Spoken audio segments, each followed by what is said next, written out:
இன்னைக்கு ஒரு குருமா ரெசிபி தான் பார்க்க போறோம். அதுக்கு நான் இன்னைக்கு ஒரு அரை கப் கொண்டக்கடலையும் ஒரு அரை கைப்பிடி பட்டாணியும் வேக வச்சு நான் எடுத்து வச்சிருக்கிறேன். 2 பச்சை மிளகாய், ஒரு பெரிய வெங்காயம், ஒரு தக்காளி, ஒரு கேரட், ஒரு 3 பீன்ஸ் கட் பண்ணி எடுத்து வச்சிருக்கேன். இஞ்சி பூண்டு பேஸ்ட், உருளைக்கிழங்கு.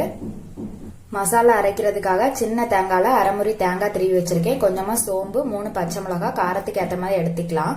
கொஞ்சமா கசகசாவும் 5-6 முந்திரி பருப்பும் தண்ணியில ஊற வச்சு எடுத்து வச்சிருக்கேன். தாளிக்கிறதுக்கு சோம்பு, பட்டை, ஏலக்காய், பிரிஞ்சி இலை, கொஞ்சமா கருவேப்பிலை, மல்லி எல்லாம் எடுத்து வச்சிருக்கேன். நம்ம இப்ப எப்படி பண்றதுன்னு பார்க்கலாம்.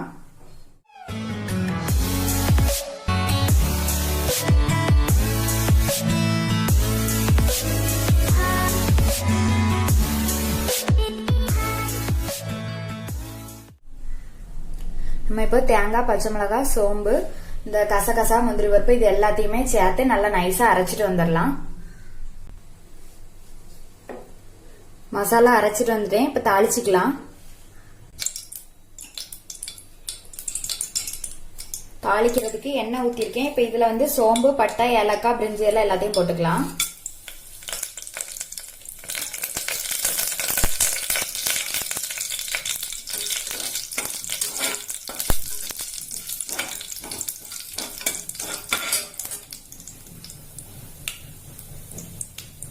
கருவேப்பிலை,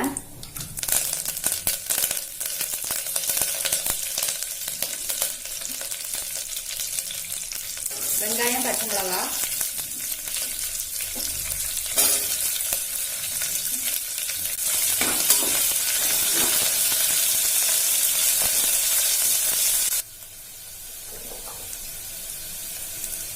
வெங்காயம் கொஞ்சம் வதங்கிட்டு தக்காளி போடுறேன்.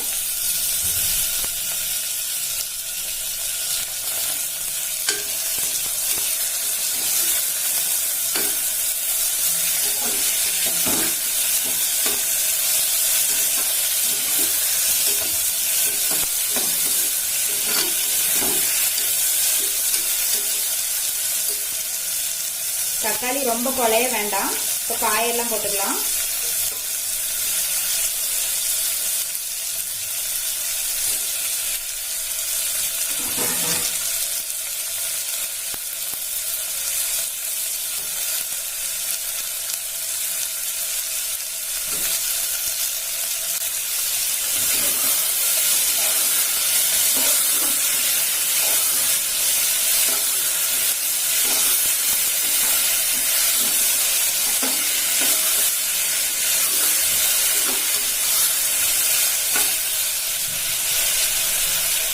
இஞ்சி பூண்டு பேஸ்ட்,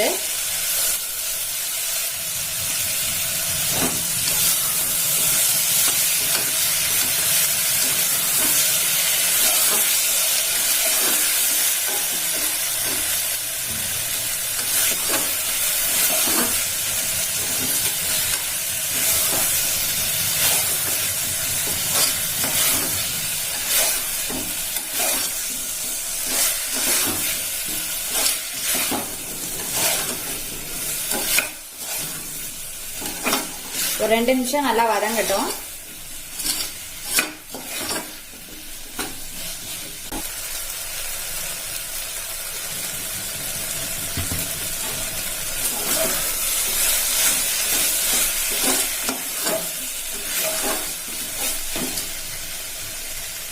இப்போ கொண்டக்கடலையும் பட்டாணியும் போட்டுக்கலாம்.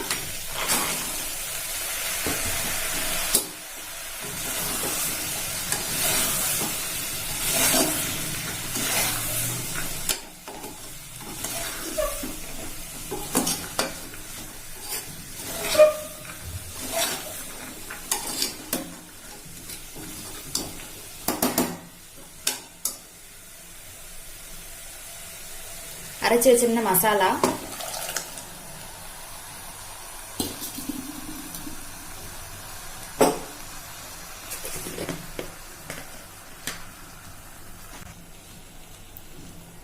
உப்பு,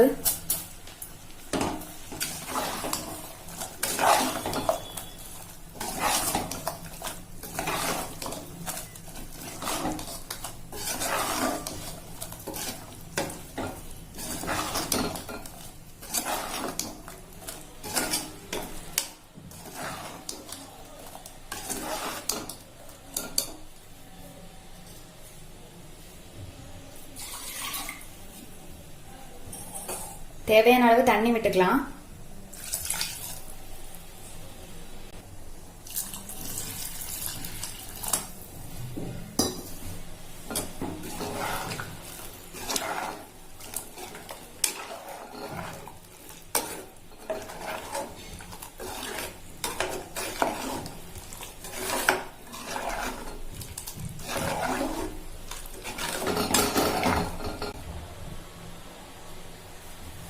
தேவையான அளவு தண்ணியும் ஊத்தியாச்சு. உப்பு எல்லாமே கரெக்டா இருக்கு. இப்ப இத மூடி வச்சிடலாம். இது ஹை ஃபிளேம்ல வச்சு ஒரு விசில் வச்சு எடுத்தா போதும். நம்ம வதக்குனதுனால காய்கறி எல்லாமே சீக்கிரமே வெந்துரும். சின்னதா தான் கட் பண்ணிருக்கேன், அதனால சீக்கிரமே வெந்துரும். ஒரு விசில் வச்சா போதும். விசில் வந்ததுக்கு அப்புறமா காமிக்கிறேன்.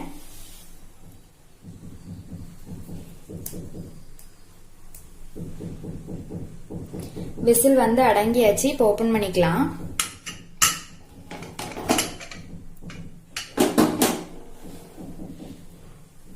மல்லி இலை போடுறேன்.